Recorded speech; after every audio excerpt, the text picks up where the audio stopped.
All right, so we're going to talk a little bit about price reductions and strategies. I'm going to go through this presentation and at the end answer any questions you may have. Feel free as well. I mean, if I'm hitting on a specific topic or a question that comes up that you may need an answer to, just raise your hand. I will try to keep a notice on it, and we'll go from there. I'm Brandon Jackson. I'm the division president in Charlotte for those that are local here. I've been practicing in real estate for about 13, 14 years and just keep trying to grind away and make this thing happen. I try to focus on listings because I believe that that is a long-term skill that keeps us in the business the longest. So I'm going to start here and see how this works with the share screen. All right. All right. Price reductions and strategies. Let me do a couple things here to get my screen ready for. All right, so goals for this class: to understand the mindset of a seller when considering a price reduction. We want to create a price reduction system, one that you can replicate and just keep building on, keep getting better at, so it becomes easier and easier. It's a system that you're going to put into place. We're going to talk about price scripts, price reduction scripts, and once you actually provide that script, once you ask the question, we want you to be able to be prepared for the responses. A lot of times people won't do price reductions, one, because they're not confident enough in how they're going to respond, or they're not strong enough to not get sold by the seller on their price. So we'll talk about that. Hopefully you walk away a little bit more informed and educated, and we'll go from there. So what is the seller's perception when they hear about lowering their price? So number one, we lost money, right? You're not getting us a price that we thought you had committed to, so they're going to walk away with less at the closing table. Number two, they've lost time. Well, if we're going to lower it to this price, why didn't we lower it from the beginning? We lost all that time we just set on the market, right? At this new price, the house is going to be a giveaway, and anybody would buy it at that new price. Now it's easy to sell at the new price, right? Anybody could sell it at this price. That's not very hard. And then finally, at that price, I don't know if you deserve your full commission. So we want to make sure we are touching on their perceptions, because their perceptions at the end of the day is what really matters, because they're the ones that have to decide if they're going to lower the price or not. All right, what is the seller's perception of getting of you asking for a price reduction? Number one, you aren't doing your job, right? If you have to get a price reduction, that means you didn't do what you committed to. We're not getting what price we wanted. Number two, what have you been doing this whole time? Have you really been working? If we have to lower our price, it's going to hurt me. I just don't know if you're really the right agent for us. I don't know if you're doing anything during this whole time. I think maybe the problem is number three, haven't found the right buyer for our house. And number four, you're just lazy. You came in, you presented the listing to them, and now you run away. And the next time I hear from you is you want to lower the price. So you're not willing to put in the effort it's going to take to get my house sold. Or maybe you're just not committed to my price. And number five is you just need to do more marketing. You need to do one of those, broker open houses and provide food and, put mermaids in the pool. And that's what it's going to take to sell my house. So you just need to get more committed to getting a better price. Anyone have questions on that? All right. Speak up if you have questions, because unfortunately I haven't figured out how the screen share works when I'm running sharing my screen. All right. So what do we do to help persuade them that a price reduction is the right thing to do? All right. Number one, we've got to always remind them of what their goals were when they started this whole thing. Why are they selling the house in the first place? Because a lot of times sellers will just get so much ego involved in a price, they can lose focus of what they're actually trying to accomplish. So anytime you're going to ask for a price reduction, you've got to get them back focused on what the goal was that they started with, the whole reason that they're doing this. It's got to be less about the intricacies, the price, the staging. It's got to be more about what they want, right? Then number two, you've got to make sure you're reminding them of the activity. What have you accomplished so far? What have you done, right? And what's the feedback? What are people saying about their house? How many showings, you know, how people are interpreting their house on the market. Then number three, you've got to review your plan of action. What did you commit that you were going to do? What set you apart? Why did they hire you? Because you said, I'm going to do X, Y, and Z. You got to make sure you've communicated that you have done your plan of action thoroughly and you've done a good job at it. And number four, you've got to review the updated CMA versus the original. Now, it's important to have a CMA, obviously, when you're pricing a house, but as time progresses, the market changes. As evidence says today that we're all sitting in our houses in our PJs, right? Is the times are different, things change. And if you had the original CMA versus maybe 2 to 3 weeks after, things can come up that will really bring in new information. Maybe there's 10 more houses on the market. Maybe inventory is shot through the roof, right? Maybe the buyers are only looking at prices below where they're priced at, right? So we just gotta see really what is the market telling us, because at the end of the day, when we get through all this, we're trying to convince them it's not about their price, it's about the market or the perception of the buyers. It's not you, it's not your marketing, it's not specifically their house, it's the market and it's the buyers, right? And then we just got to review the overall market stats. So I always try to bring in the showroom reports. I don't know if every MLS system has the reporting, but you can go through showing times in the MLS here and look at activity at all different price points in their neighborhood or their general geographic location and see what's going on with the marketplace. Are we in a place where people aren't willing or able to come to the house because there's a pandemic going on, or have rates gone up, or what has happened in the overall marketplace that's changing how buyers are going to perceive their house? Is market inventory high? Is market inventory low? You know, all these things are going to be important. So this is typically more of a presentation than is a hearing back and forth. Am I going too fast? Everybody good? All right. Thanks, Steve. I saw the thumbs up. All right, systems for a price reduction.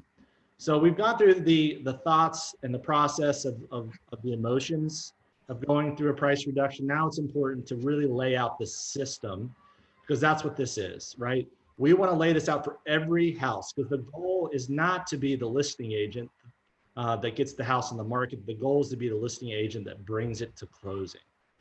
So that all begins, the price reductions, the talk all begins at the very beginning. You've got to set the expectations. You've got to really grind out that you're testing pricing at the very first time that you meet with them and you decide on a price. So I like to, I rolled into as a cookie recipe. When I'm sitting with the buyer or with the seller, I say, you know, Mr. and Mrs. Seller, I've been at this for 13 years. I'm ranked in the top 1% of all real estate agents that are in the marketplace here in this local metro area. And I'm not telling you that to impress you, but really to press upon you that I'm not practicing with your house. I've developed over all that time in all those houses, I've learned from my mistake, and I've developed a proven marketing plan that has equaled to results in getting homes sold. It's kind of like a good cookie recipe, right? I'm not one of these people that just tries and plays with different things. If I've found a recipe that works, that if I follow the exact ingredients at the end of the day provides me a delicious cookie, I don't mess with it, right? I follow it to a T.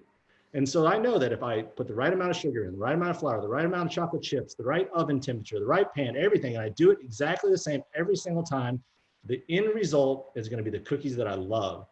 Well, I've done that with my marketing plan. I follow a system. You go 1, 2, 3, 4, 5, 6, 7, 8, 9, 10, or however many marketing steps you say that you've got. And as long as I've found that as long as I follow that recipe, the result is going to be getting homes sold. So the marketing plan is not something that I'm testing because I know it works. The only thing we're going to be testing in this market is the price that we're setting for your house. So if we've gone through the recipe and at the end of the day, after the timer is chimed, we know that it's not the plan, it's the price. So we're going to test this price and see if it works. We should know within the first 10 to 14 days, whatever you guys want to say. I usually say within the first 10 showings or 14 days, whatever comes first, we know based on that activity and the feedback that the market is telling us if we're priced off, if we're off priced, if we're overpriced, or if we're priced right, right? I want to, when I say that with them, I'm doing my work up front. And that is so critical, because then you can go and use that information for when the time comes, if it comes, that you need to talk price reduction, because you've at least set the expectation, you've set the stage from the very beginning, versus not having the conversation. Then the time comes when you want to talk about price. Most sellers, almost every seller, I know you guys are gonna be shocked, believes their house is worth more than anybody else's, right? Because they put in crown molding, or they painted the house, or they have landscape lighting, or whatever it may be. But what we know is, let's say we push pricing, we're aggressive with pricing, and then we're not getting the results they want. If we haven't had this conversation, they forget that you recommended a lower price, or you thought that that might be a little high. They're gonna think in their mind, they had amnesia about the price, and that was the price you all agreed to. So they almost feel like you were wrong unless you're setting this expectation up front, all right? So here's how we know, Mr. and Mrs. Seller, that we're gonna price your house right. This is what we will see as long as we follow the recipe and we're priced right. We should see 3 to 5 showings each and every week, and buyers coming back for second or third looks. The feedbacks from the agents is that their clients are very interested, most likely expressing, or their agents are expressing their offers are coming. So as long as we're priced right, that's what we're gonna see. If we don't get those things, we're gonna have to readdress after the 10 showings or 2 weeks, or however long you guys think based on the market. If days on market start to shoot way up, well, then maybe it's 30 days. But I like really 10 showings. That's usually a good sign, or 14 days. That's when I typically, you'll know, as you guys know, right, that pricing is wrong. If we're not getting the kind of activity and the feedback that the market is telling us, that there are better options out there. So, when we get feedback, I'm sure everybody gets feedback through auto feedback suggest, or the automatically sends out after showings. As you guys know, most of the time agents won't provide overpriced unless it's really overpriced. And so they're not doing the work that you're hoping that they're doing. They're not telling you that the price is wrong. Well, what I do when I follow up after I've had this conversation with them, I provide them with this feedback interpretation sheet. Hold on. Oh man, now I'm off. There it is. The interpreting feedback sheet, all right? And I go back to this. So interpreting feedback. When the feedback says house is too small for them, Mr. Seller, what that really is, what they're really saying is the buyer found larger homes for the same price. They say, lovely, but they are pursuing another home. What that means is we lost the buyer to a home that was at a better value. They decided on new construction. New construction, Mr. and Mrs. Seller, will always be about 15% more expensive than resale. So what that means, Mr. and Mrs. Seller, is if your exact same house was right next door and it was brand new, typically most buyers are going to have a standard desire to buy new. So that means that we typically have to be slightly less. It could be 15%. I've seen as low as 5% less than new construction. Does that make sense? Yes, it does. Great. They didn't like the carpet or the wallpaper. Sellers should replace the wallpaper or the carpet because of the age, the odor, or the color, or price it accordingly so that they are willing to take the investment on themselves, right? You can see that goes through. But again, I'm trying to set the stage for either getting it sold in that first 2 weeks or having a price reduction so we can get it sold shortly thereafter. All right. All right, is that everybody on page with me, same page with me so far? I can't see everybody's face, so hopefully everyone's digging this. If not, we'll do a round 2 and answer anyone else's questions. All right, you mean I need to call them weekly? What the heck? The number one complaint that a seller has with an agent is that they never call them, right? They never spoke to them. Somebody had a chat and, oh man, all right, I can't figure this out. Steve, can you tell me what the question was? She just said what everybody was thinking, Brandon, that this is great. Okay, good. All right. Oh man. All right. Well, I'm so good at this. Look, one of these days I'm actually get good at presenting these things. Okay, here we go. You need to call them weekly. All right. So it's so important to have communication with a seller. All right. And the reason is, if you don't, what do they think you're doing? And the answer is, they think you're doing nothing. They think you're playing golf. They think you're posting on Instagram. You know, they think you're doing everything but think of them. So if you are calling them the day after they list, you're calling them anytime there's an issue, you're going over, like on Mondays, I sit down and I go over each one of my listings. My goal is to call every seller and go over feedback with them, go over market changes with them, go over what I've done so far the prior week to get their home sold. And I just go through my list. Hey, look, this week we're on number 4 in our marketing activity, which is, you know, start a social media campaign around, you know, their house, or whatever your step is, whatever you want to, you just want to make sure you're communicating that you are thinking about them and you're doing the work, right?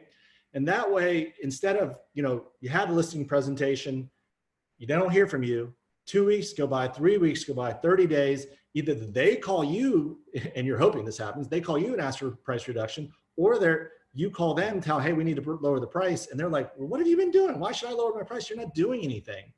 These weekly calls communicate that you are thinking about them, and also communicate that you're doing the work that you committed to. So when you do ask for a price reduction, they can't say, well, what are you doing? They know that you've been doing the work, right? So it sets yourself up for so much easier transition to the new price, right? So by the time we've come to the second week's full week of activity, on that Monday, I set the stage for a price reduction call. And so on the Monday, I say, look, guys, you know, we've reached that 10 showings, or we've reached the 2 weeks, and the feedback has been this. This is the number of showings we've had so far. And what I'm gonna do is I'm gonna monitor. We're gonna follow the last 3 steps of our marketing guide, or my plan of act, my proven home selling system. And if we come on Friday and there's still no offers, what we're gonna do is we're gonna revisit the CMA, and then we might have to have the discussion where we're gonna have to reposition the price to correctly reflect the buyer's expectation. Okay, so if I just did that one call on that Friday, that was the first time I talked to them, emotions happen, right? They were so committed to how much they were getting, and they love their house, and they don't understand why no one else loves their house. So the first response would be, they'd be upset, right? And so by suggesting that it's something we're gonna talk about on Friday, so on Monday when I make my call, I say, hey, I'm gonna call you on Friday and I wanna go over what we've done, and we may need to have this conversation. It starts to kind of percolate in their minds, right? So emotionally, the anger by Friday has kind of subsided, and they become a little more logical. So it makes that Friday call, one, you have a set purpose, right, for the call.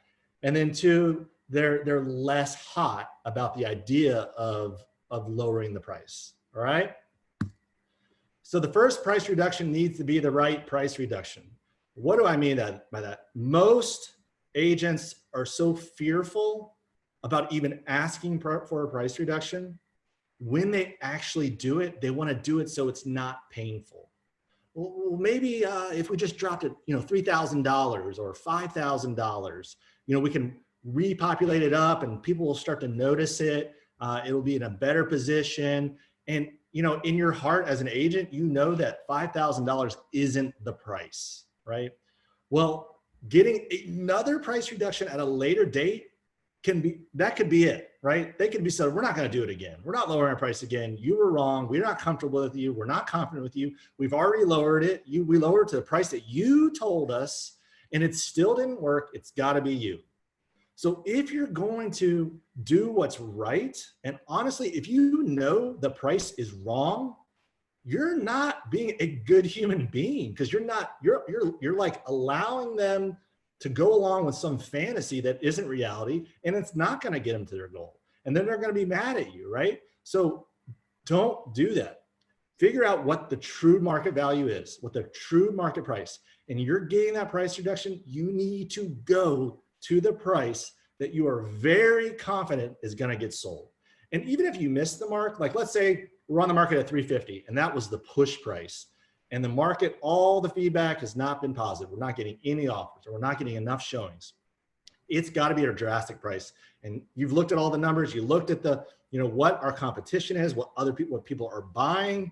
And it's, now from 350, it's down to 330. It's got to be in the 330s. So I just tear the Band-Aid. I said, look, I really think that the price is 330. 330, oh my God, that's horrible. In their hearts, they're like, that's just crazy.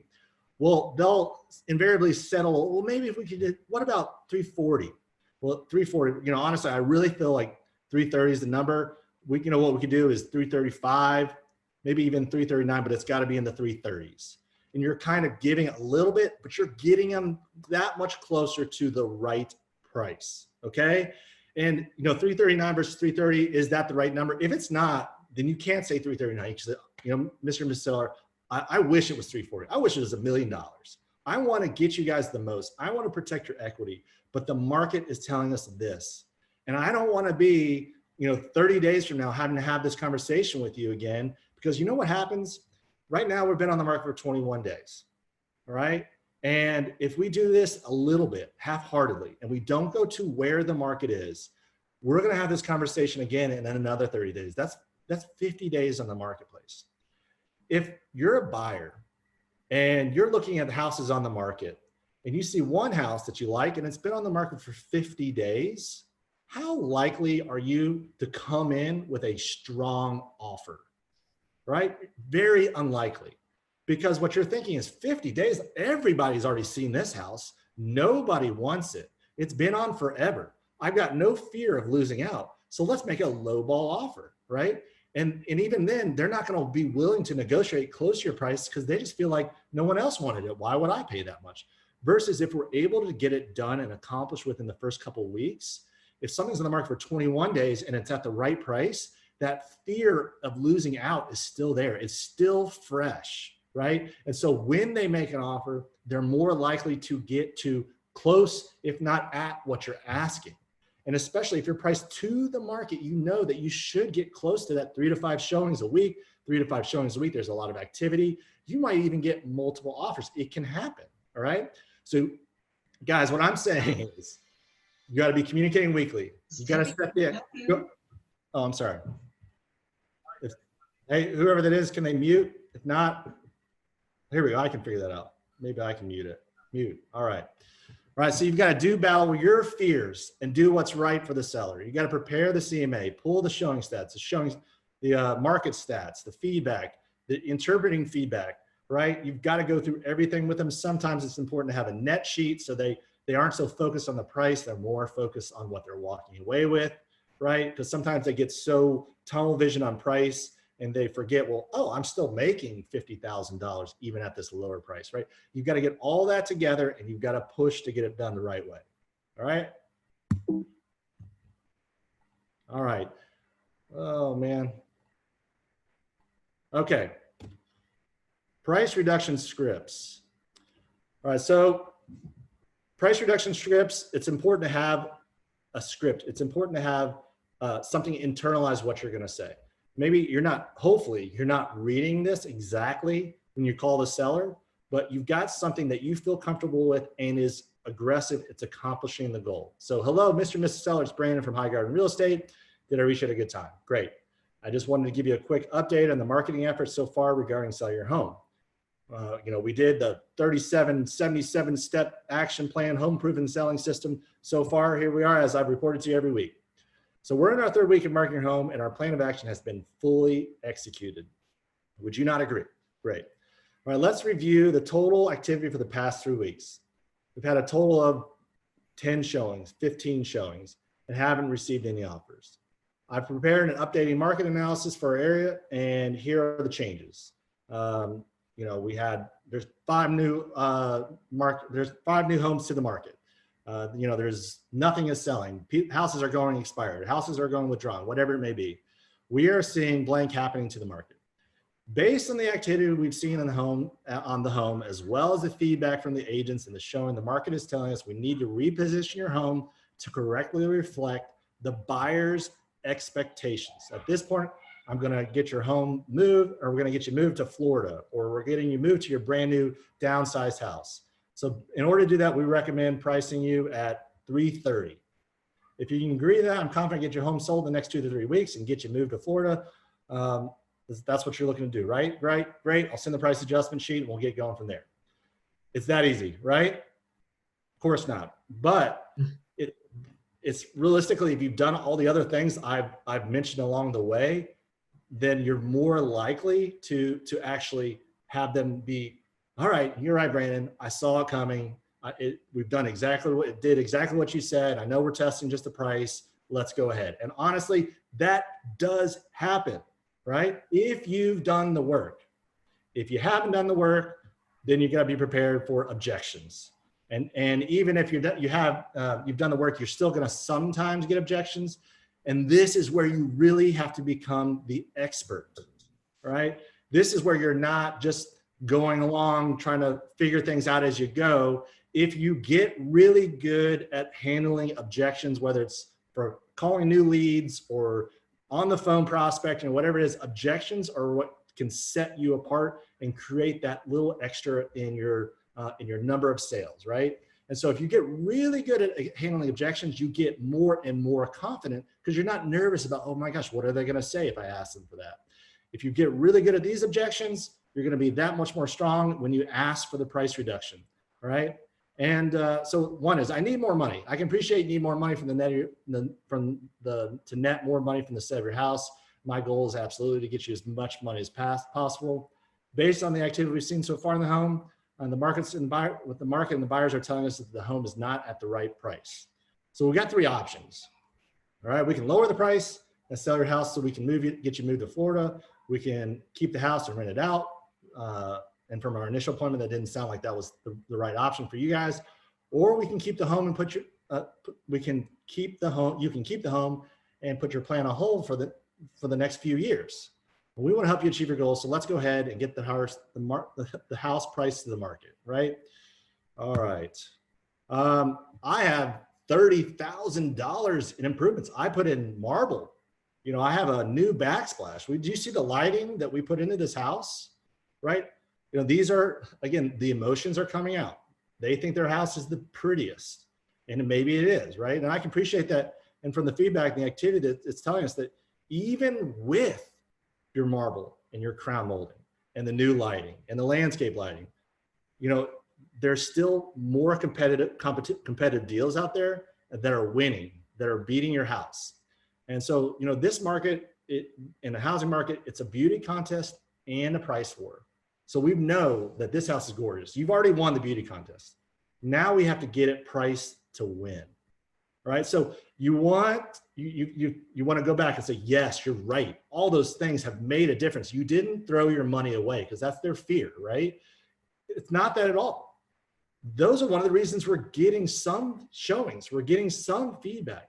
We need to make sure, though, that they understand that people see it. People know it. Here it is. We put it in the flyer. You know, we're making sure they know. And you've had that conversations all the way through. Everyone sees that the marble's there, right? But it's not enough, right? It's not just the way the house looks. It still has to be priced accordingly.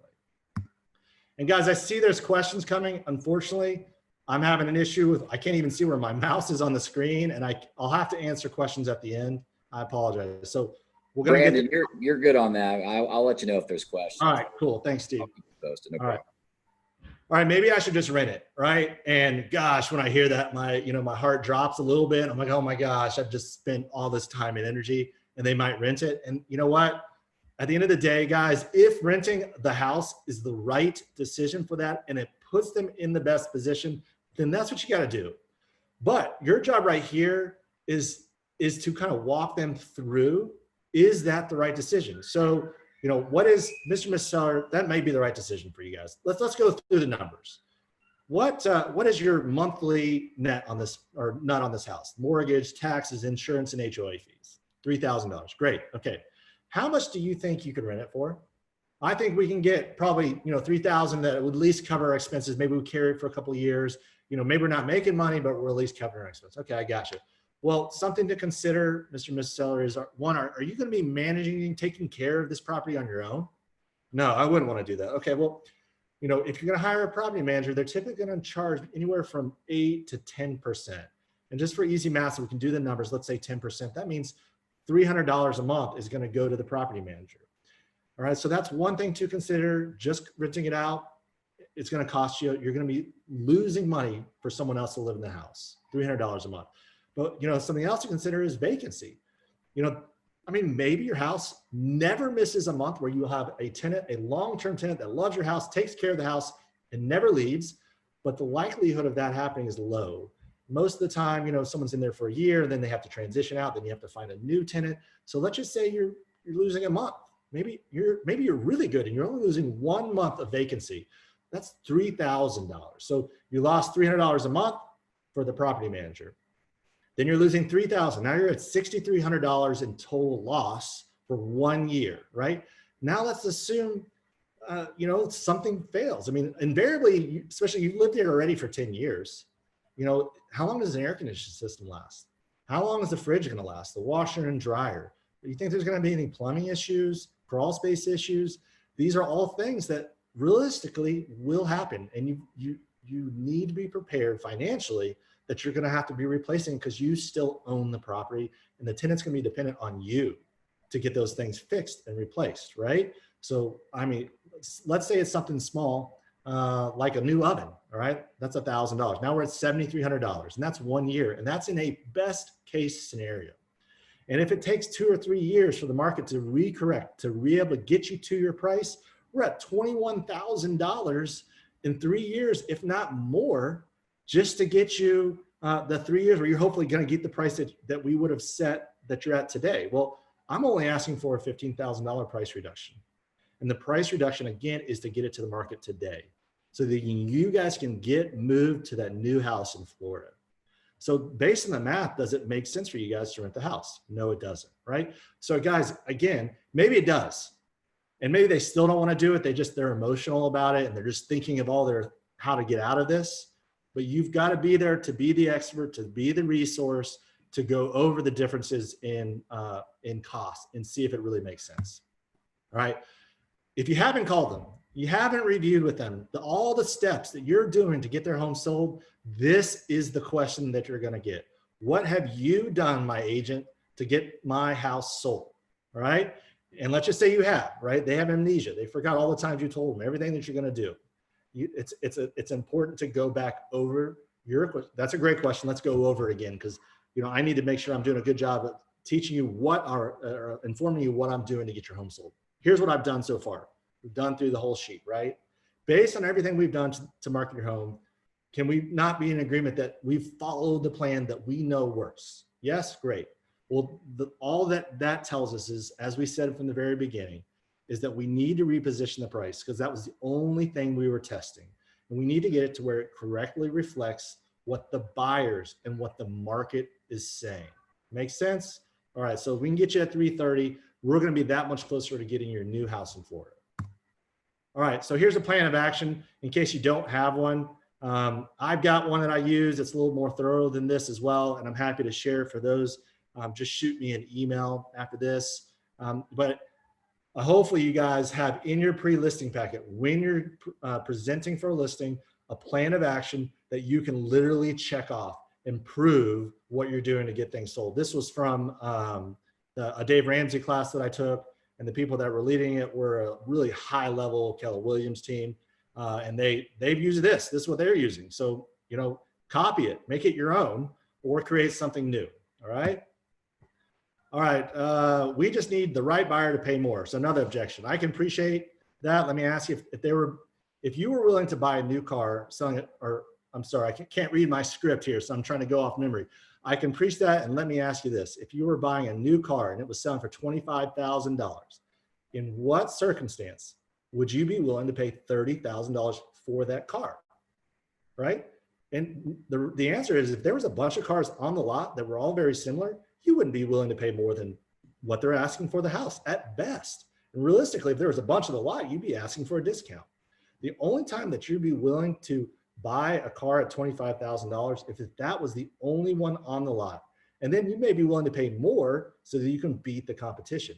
And really what that's saying, Mr. or Mrs. Seller, is in every situation of life, people are only going to pay what the price is worth what they're willing to pay for it, right? So they're not going to overpay for something if they see that it's, it doesn't stand out well in the marketplace.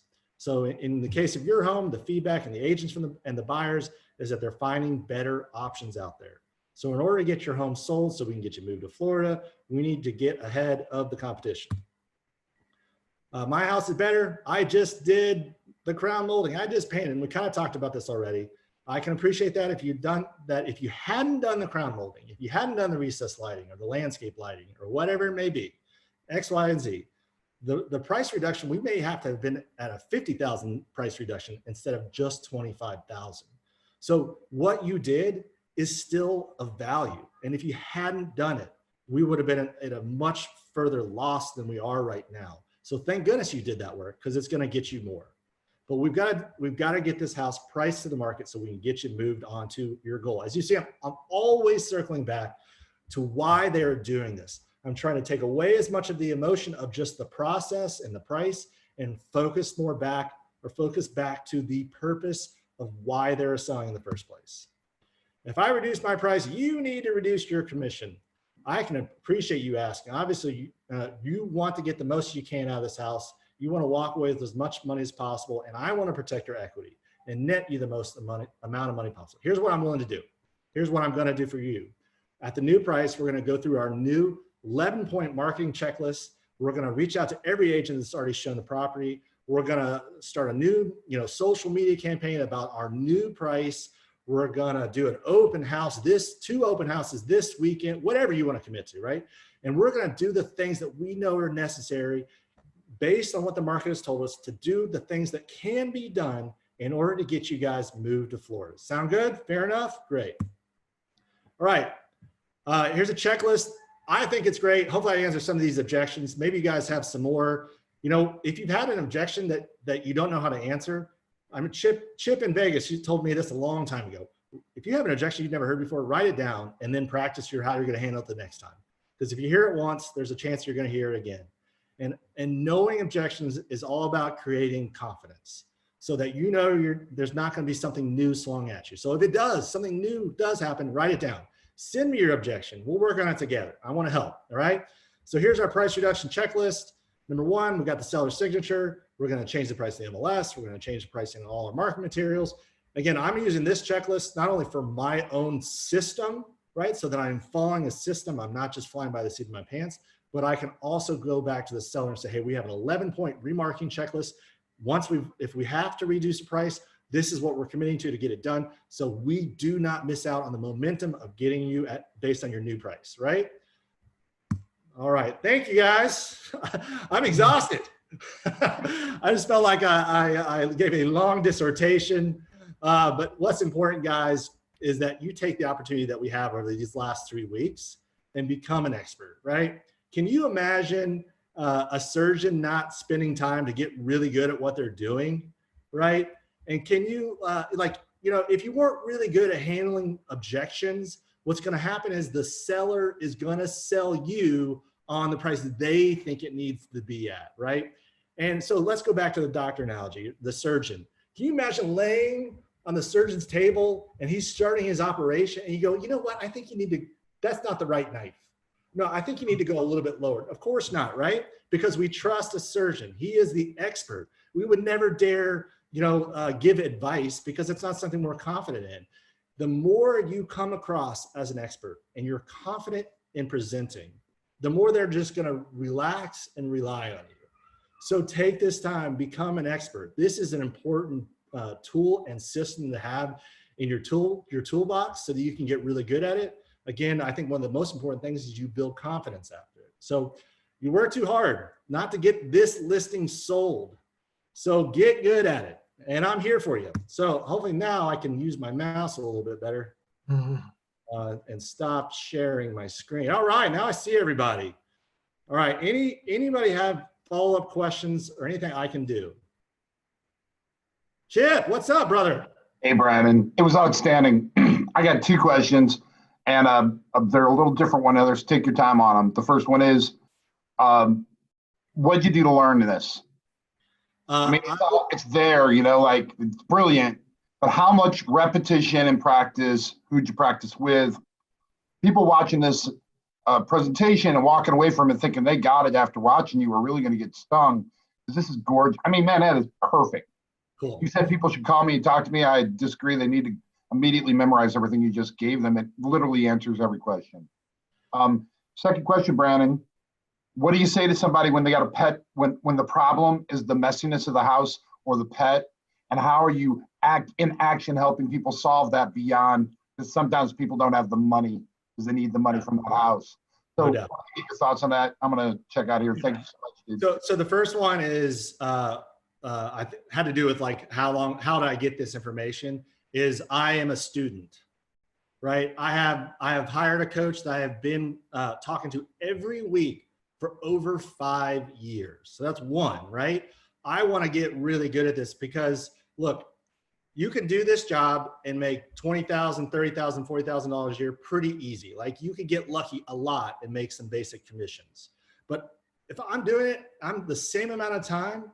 And realistically, I probably work a lot less on my sales job than I do than a lot of other agents. It's because I've gotten really good at the important things, right? So I have a coach I meet with weekly, holds me accountable to doing this.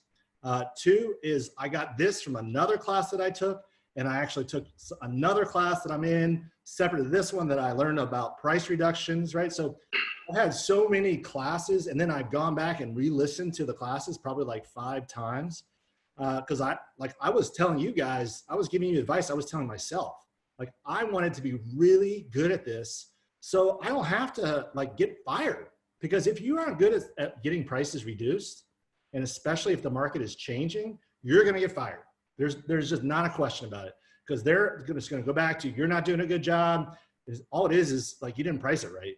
And the next person that comes in, because if anybody's who's had a listing and lost it knows, the next agent's going to come in, get it priced at the right price, and they're going to get it sold, and they're the hero and you're the zero, right? You spend all the time, they think you're a bad agent. And the reality is it just didn't get it to the right price. I don't want to go through that, right? If I'm going to spend that time and the dollars, I want to get the reward. I want to help them, and I want to make commissions, right? And then the second question about the pet, if it's messy, right? When I go to a house, I personally don't talk about how bad something is, right? Unless the opportunity is there and it's comfortable, I will talk to them up front, right? Or what I like to do is I did a stager, and the stager could be you, right? So I say, look, I'm gonna take pictures of the house. I do a video walking tour as we're meeting here today, and I send this to my stager, and they're gonna write down an evaluation with advice about what you need to get your home sold. So then it's not me versus them. Like I'm not the bad guy and giving them the information. I am letting the stager, who could be you, writing out your house needs to be clean, or however a way that you can say it nicely, right? That's one way to do it. Separately, if it's messy, it's going to come through on the feedback, and you need to use that feedback. Look, this is the second time we've seen feedback that the house is not presented the best way possible. And so we have 2 options, Mr. and Mrs. Seller. One is we can reduce the price to correctly reflect the buyer's expectation based on the current condition, right? So what I mean by that is they have to feel that the price is good enough that they're willing to deal with all the mess. Or 2, we've got to get someone in here to come in and professionally declutter the house, which we have. I can handle everything for you. All you have to do is just, write the check, right? And so you can I will take that on and make sure your house is in the best condition possible. So if we're getting multiple feedback where something is wrong, then we know it's an issue, right? It's not just one crazy person. So that's, Chip, that's how I would face, someone with, not being clean, wrong paint, didn't like the blue carpet, didn't like the, laminate countertops, whatever the bad thing is. I try to not make it me. So one, I use the fake stager or a real stager. if you're willing to, like, I personally would, I think it's important, but I have enough listings and enough cash flow that I can pay $100, $150 for a stager. I think it's worth it. But if you're not there, you know, then you be the stager, but you don't be it in person. You send it to your stager and you email, you write up a Word document with a 1, 2, 3, 4, 5 things they need to do. And then you send it, hey, this is from my stager. This is their advice, right? Cool. Anyone else? Yeah, Brandon, Jerry Hanna. Jerry? Pointing on the rental, if you have a client that's stating that they want to put it on a rental, I agree with the property management company being a good point, but I think that's more of a hypothetical at this point because we're just kind of talking about what we could do. Getting more to the fact of what is going to happen is, I can't speak for every other state, but I know where we are, property taxes are going to double on an investment property. Yeah. And if they're buying another home, that means they're also going to have to change the financing over to second or investment property, which is going to up the interest rate as well. Those are things that are actually going to happen 100%, regardless of whether they decide to get a property management company or not. Jerry, it sounds like you got your script ready. I mean, that's it, brother. You know, I mean, again, maybe it is the right decision. And that's your job. Your job is to help them figure that out. But you know, and same thing in South Carolina, Jerry, is our taxes almost more than double. And I would have that conversation with them, but you're just going to run the numbers and let them make a non-emotional decision to see if it's the right thing for them. And again, they could still walk away with $200 a month or $300 a month, but they don't want to do that. That's just they're just, you know, they're reacting to not getting what they wanted. So, you know, you're educating them, you're taking the time, and then even if, hey, I'm making $200 a month, is that still what you want? Do you want the fear of worrying about someone burning down your house or having the midnight call that the dog is barking, or the HOA letters of complaint, or your old neighbors that are still your friends being upset with you for renting the house? Whatever it is, guys, your job is to educate them and help them make the decision that is right for them. Hey, Jerry, I hope Brandon. I answered your question. I don't know if I did. Hey, Brandon. Yes, Jeff. Hey, while we've got you here, this might be a little off topic, but I doubt very seriously you have to do a lot of price reductions because you're probably getting it right up front. We get a lot of questions from agents with unrealistic sellers that want to go on the market at a higher price. We've got some techniques, but I really would love to hear kind of your technique of when someone says, okay, I want my $350,000 house on the market at 400. Right. There are so many different strategies. That could be another class, you know, that we could talk about. I will tell you that I do price reductions, because if I have a seller that is a have-to seller, they're moving to Florida, they've already bought another house, they can't afford the house, it's the divorce. I don't care if they want to list it for 400 and it's worth 350. I want that listing.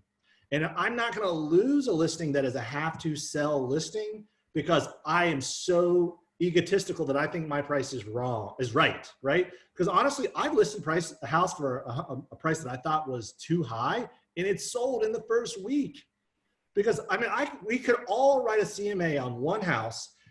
I don't know how many people are in this class, but let's say every agent in High Garden writes a price. You know, almost every single one will be a different price, because, you know, price is just a guess. So Jeff, I hear what you're saying, and I'm not trying to skirt around it, but No. The reality is, like, you know, what you're talking about to a degree is a want to sell seller. You know, I think it's the market's awesome right now, and if I can get my price, then I'll sell it, then I'll list it. Well, then you have to sit and decide, do I want this house, right? And then you have to have the conviction to justify or show where price is coming from. So when I have a pricing conversation, I do say, hey, look, Mr. and Mrs. Seller, your house is gorgeous. And I honestly believe that a buyer would probably pay $400,000 for this house because of the plantation shutters and the marble that you put in. I mean, it's gorgeous. But here's the deal. When we're listing a house and we're selling a house, there's three primary people we need to sell to. Number one is we got to sell to the listing agent. The listing agent is going to go on first, and they're going to find all the houses that are out there, and they typically have an idea of the market, and they go, you know, the house looks like, I think, a right house for my buyer, right? Then they're going to show it to the buyer. The buyer is the most emotional out of all the three, right? The buyer is going to say, yeah, this house is perfect. It's exactly what I want. So maybe we can get the first two. The problem, Mr. and Mrs. Seller, is the third guy or girl, and that's the appraiser. The appraiser doesn't care how perfect the house was for their kids or how much they could see their kids playing in the backyard. They are only going to look at the numbers, and those numbers aren't Zillow. They're not going to look at the Zestimate. They're going to look at the last 6 months of homes that are as most closely relative to your house. And based on those numbers, Mr. and Mrs. Seller, I don't think that we could get them to price it at 400. And so here's what could happen. Let's say we say, let's do 400. And the buyer and the agent both say yes. And then you go and get that house that you love. You put down your deposit. You get an inspection. You get an appraisal. You start lining up the movers. And then 2 weeks before closing, the appraisal comes back at 365. What happens? Well, in that case, in that scenario, the buyer is going to expect you to reduce the price. Are you willing? Because if you're not, you're losing all your deposits, you're losing the appraisal, you're losing the deposit into the moving company, and we've wasted a ton of your time and energy and emotion. And I don't want to do that to you. It's not that I don't think buyers are willing to pay for it. I just don't know. I'm not as confident that we can get the house actually closed and you guys move into Florida at 400,000. All right, but what might be a kind of middle ground? I could potentially make a case based on these numbers at 369 or 370. Would you be open to that? All right, because we're helping them win emotionally, right? But they're starting to run the numbers and realize it's not just about that stuff. They have to have some kind of data behind the emotion. Yeah, that's really what I was driving towards, is the unrealistic seller, how to meet them in the middle and get closer to where you're still probably going on market above market, but you're not going to be so crazy that you're not even going to get any. I mean, we're different personalities a little bit, but you got exactly where I was thinking about being. Number one, the appraiser. You're not going to be able to deal with that. You can't influence the appraiser. And number two, you have to try to meet them in the middle. Personally, if I take that $350,000 house as a $400,000 listing, personally, I think I'm bringing some pain in my life that I don't need. I mean, they're to me personally. But to your point, I'm not going to walk away. I'm not going to sit here and say that I would walk away. No, I'm going to take the listing, Brandon, and whatever they finally want to put it on the market. Yeah. I just wanted to get, we want to bridge that gap is where I was heading. That's awesome. And Jeff, this kind of gets me back to Chip's first question is, how did I learn all this stuff? Honestly, a lot of this stuff comes from on-the-job training. Like, I'm the kind of guy, I am ready, shoot, aim. Like, I don't need to get all this stuff perfect in order to get out there and do it. And I hear this, and a lot of the times I'll hear like, oh, Brandon, you said it so good. I wish I could say it that good. Look, the reason I say it that good is I messed up 50 times before I just said it today, right? And so you've got to get good at messing up and being okay with it and say, dang, man, I just fell in the mud on that last one. I lost the listing. I lost because I didn't say the right price. And so when you fail, you're that much more likely to not do it again. So like pain is a wonderful motivator to get you to be better, right? So do it a lot. Mess up a lot, be okay with it, and say, dang, man, I am getting that much closer to being good at this job. Anybody else? Brandon, I got one for you. Yeah, man. How often, if ever, are you, by the way, this was fantastic. Thank you so much. My pleasure. How often, if ever, are you having preset or pre-agreed upon price reductions built into the listing agreement? I love that idea, Steve. I mean, I've seen a lot of people do that. That's not something I have done. That doesn't mean it's not awesome. I think it's really good because it honestly takes away so much out of the equation. I think that that's part of a system that would be successful. So I just personally, I'm not doing it. Again, I'm not doing it not because I don't think it's good. I'm not doing it honestly because I'm running a million things at the same. I have 4 kids and I'm running a division and I'm trying to sell houses, right? This is beautiful. This 3 weeks, I've been able to get better at a lot of things. And that's one of the things that I think would be awesome. Okay. Hey, Brandon. Hey, Mary. Hey, sorry I don't have my camera. I'm on my desktop, so you can't see me. But I just wanted to say something too, like exactly what you're saying. As long as you set the expectation up front, you know, then they're most of the time just willing to work with you, you know. So I tell them, you know, your home has to sell 3 times. Once when we get it on the market, and then, you know, get it listed for sale. The next time is the inspection. You know, we have to get past that. And the 3rd time your home has to sell is when the appraiser comes and he's going to tell us the actual value. And that's the script I've been practicing recently. That's actually from another coach of mine. His name is Brandon as well. What's his last name, Mary? Milrennan. I think I just listened to a pod, and that's another place I get him a podcast. I just heard it. Yeah, he's awesome. Yeah, he's my coach now, and he's amazing. So anyone who needs help with a coach, I highly recommend him. Yeah, cool. Yeah. Well, thank you so much for sharing. Yeah, I really appreciate it. Absolutely. And guys, setting expectation is important, but people forget. So you got to do it.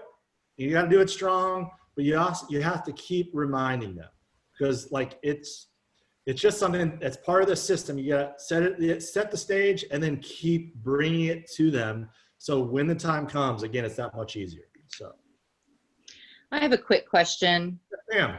Going back to not wanting to tell a seller anything negative about their home. I like the idea about sending pictures and videos to a stager, but what do you do about smells? Bad smells. Yeah. I mean, the smell is like, oh, you guys have dogs. I smell. I mean, honestly, dogs. Yeah, that goes along with. I have cat pee at one of mine. Yeah, okay. It's the most gorgeous house ever, but it stinks so bad, like cat pee. Dude, I would say most people know, right? I mean, like I know I probably need to lose 10 pounds, but no one's going to tell me that. I know. So if someone did, I may not like it, but I'd have to agree with them. Right. And so if you find an opportunity to bring it up, right, then great, you know, bring it up and say, you know what, gosh, I mean, honestly, this house is gorgeous. My only fear is I love cats personally. I don't, but I love cats.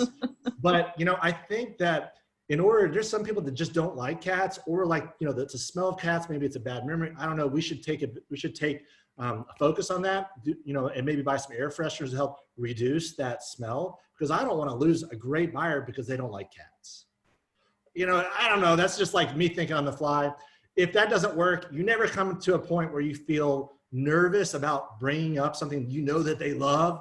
Like if they pointed out this gorgeous piece of art that is weird, like I've had this actually happen with a nude lady. It was very weird and they loved it. I did not say a thing ever. But when the objections came up, or when people said it, I said, you know what, we're hearing this a lot, and we may have to. I love that. I love it. I think it's awesome, but apparently not everyone does. And I think we need to address it, because we're trying to appeal to the masses, not to someone just like you. Unfortunately, not everyone has as great taste as you do. Chip, don't you have a lot of experience with cat pee in a house out there? Man, why do you think I was, if you'd have heard my first question, why do you think I was asking about it? I'm not joking, Brandon, sometimes it can get you into an 8-year lawsuit. Wow. Yes. Really? You really get Very thousands expensive of dollars with a lawsuit. That's why I nip in the bud. Brandon, I'm going to be selfish. I'm going to ask another question. I hope you don't mind. No, go for it, brother. Brandon, how many past clients do you currently have? Oh, Chip, don't ask me that question because I don't know the answer. That's okay, guess. I Don't worry sell about being right. between 40 to 50 houses a year, and I've been doing this for 13, 14 years. God. And I referred out like 10 or 12 buyer sales last year, so a decent amount. Wow.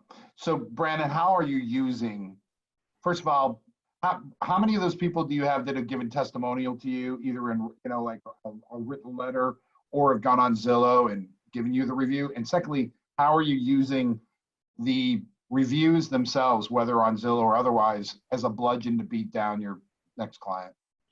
So I have reviews in my pre-listing packet. So it's like reviews by my past clients. What are my past clients saying? I think is what the topic of it is. And I think it's important. I've seen a lot of people doing video now, and I think that would be awesome. Unfortunately, I'm not doing that. Chip, I honestly, I am really good at the most important things. And there's a lot of those things that I could be better at, right? And one of them is utilizing reviews. So I would say I use reviews, but I haven't done it as much as I could to utilize them. Sorry, I don't know if that's the answer you're looking for, but that's the truth, man. On the cat and dog pee question that was coming up, after Chip Hickman fired me out in Vegas in 2008, I got into the fire water restoration business for a few years. Had to get certified with the IICRC. The reason I bring that up is with pet odors, there is an OSR treatment that you can call one of the local carpet cleaner companies, and they can come out and do. You want to get that done a good week before, because, for example, dog urine crystallizes in the pad, and when you get it wet, it reactivates smells. So they can get some of it out, but the OSR treatment will kind of neutralize those smells. That's the best way. As far as cat urine, that can get a little trickier because they tend to pee on walls or plants, or not necessarily spots on the floor. Chris and Steve, I'm sensing a national news sales call on cat pee. It sounds like we need to address this. I actually am allergic and not a big fan of cats, so I'll go ahead, Steve. I understand that. Anyone else? Hey, look, we're quarantined. I'm happy you've got me captive. Anything else I can help? This is Harry in Indianapolis. Hey, Harry, I can barely hear you, buddy. Oh, I'm sorry. I'm not sure. There, that's much better. Okay. Most of the time when I run into an issue where somebody feels deeply about their cat, which, by the way, I'm going to go out and shoot mine right now. I normally third party it. How often do you fall back on that? In other words, I know exactly what you're saying. I love cats too, etc. But I can tell you from past experience, most people going through a home, if they even catch an odor, particularly with cat dander, a lot of people are allergic. You run into issues. Do you third party, and how much do you do that? Well, one, I see Scott brought his cat out for everyone to see. Oh, sorry. We got sorry, one cat Scott. lover, and it's a black cat at that. Don't hurt it, Scott. Yeah, Harry, so that kind of goes back to really all the negatives. I honestly try my best not to be, especially if I'm competing. And a lot of times I am competing. If you're negative and someone else comes in and they just love the house, they love everything about it, the tendency is it's like their little baby, right? It's their house. And no one speaks bad about my baby. Do you know what I mean? And if you are the guy or girl that says your cat stinks and your house stinks, and then the next person comes in and loves everything about your house, you're going to gravitate towards listing with the agent that loves your house. So unless I really feel like there's an opportunity for me to bring it up like they bring it up, then I'm not going to go there. Again, like my job is to help them achieve their goals, but I can't do that until I'm hired, right? And if I'm competing for the listing, I don't want to lose it over something that they love. So you got to be careful. So Harry, I would tell you that a lot of times I am giving that out to third party, which again could be you, just at a later time, right before you list. Brandon. Yes. Brandon, I got some feedback on my listing that the house smelled like cat pee. And I was like too afraid to tell her that it did. No, I mean, that's what the feedback said. Should I have brought it up in the feedback? Yes, absolutely. Look, the more you can talk to your seller, the better, right? Yeah. So I'll have to tell her if there's an opportunity you see to call your seller, do it right away. And it's also, especially if it's been on the market for 14 days or, you know, it's starting to get a little bit to that point, you've got, I mean, use almost every opportunity to talk to the seller about the price. Look, guys, you know, we get this, this is the first time we've heard it. This may not be the first time they've thought it. So we may need to, Scott, your cat's taking over the chat right now. You may need to address the P and reflect it to price, right? Like, guys, you know, are you guys aware of the pet smell, right? You know, yes, we are. We probably need to either reposition the house to correctly reflect what our buyers are thinking. Like cat pee can create a lot of problems. I just heard in a Zoom call the other day that there's some serious issues with cat pee. And so if that's the case, we need to be prepared for it. So my honest recommendation is either we get a company in here to treat the house, or maybe the best step would be to reposition the house to correctly reflect what the buyers are thinking so we can get it sold and get you moved to Florida. The only proper way to mitigate cat urine is to kills or bends the subfloor, rip out and replace the pad, and possibly replace the carpet if they can clean the nap. Scott, sell that cat, brother. What are you doing? You ever want to sell that house? I always ask him, I say, hey, look, did that tiger dude live here before you did? I think I'm the only person in America who has not seen that show. Chip, do you have a question, or you just raise your hand? I actually do. If you don't mind, I have a solution, because it's one I have to. It's not like this happens all the time, but you see how many people are chiming in here. It's one of those things that a person, if I were thinking of an exception to the objection handlers that you gave and the methodology you gave up, that's the only one. I mean, you literally covered everything. The one spot where a lot of times agents really get stuck is, how the hell am I going to tell them that there's an albatross in the middle of this listing, that if we remove the albatross, we'd allow this transaction to go so smooth, I could really get them a good price for it. And one agent here in town that a couple of my agents have emulated, what they say when they smell, or if they walk in, there are pets, they pull out referral letters or Zillow reviews from past pet owning clients and say, they ask those clients to comment on the fact that we had pets and we needed to sell. And that's the review. You feel me? Like they literally is a little bit chicken or the egg. They succeeded in getting someone to basically fix the problem. It was remove the pets, treat what Jerry's saying. You treat it either with a someone that was licensed or unlicensed, get them in there to treat it.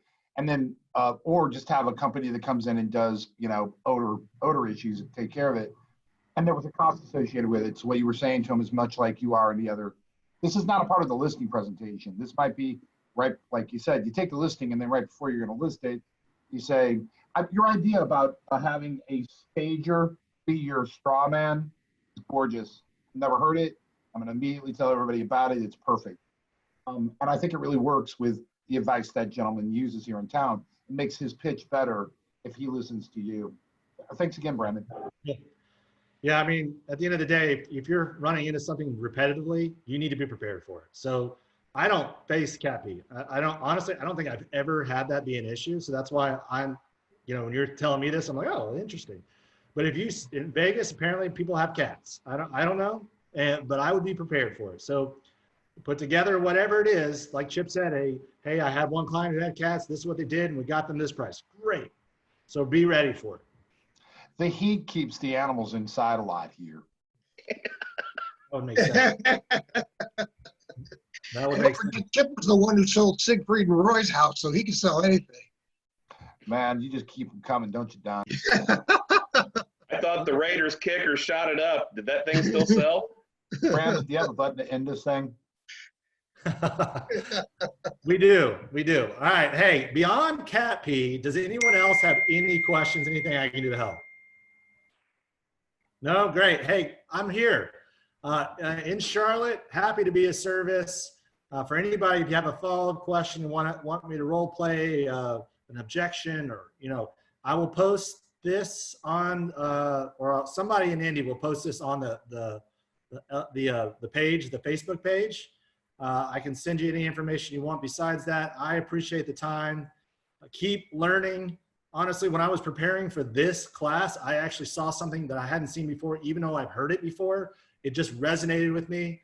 And there's an old saying that when the student is ready, a teacher will arise. And I know Chip probably knows the real way to say that, but keep getting better and better and learning and being open, and know that you are not the best. You're not the best version of yourself. I'm learning, I'm still growing, and Lord knows I want to get better because there's opportunity for me to reach more in my potential. So do it, get out there, get better, get on more of these Zoom calls, and I appreciate everyone's time. All right. Thanks, guys.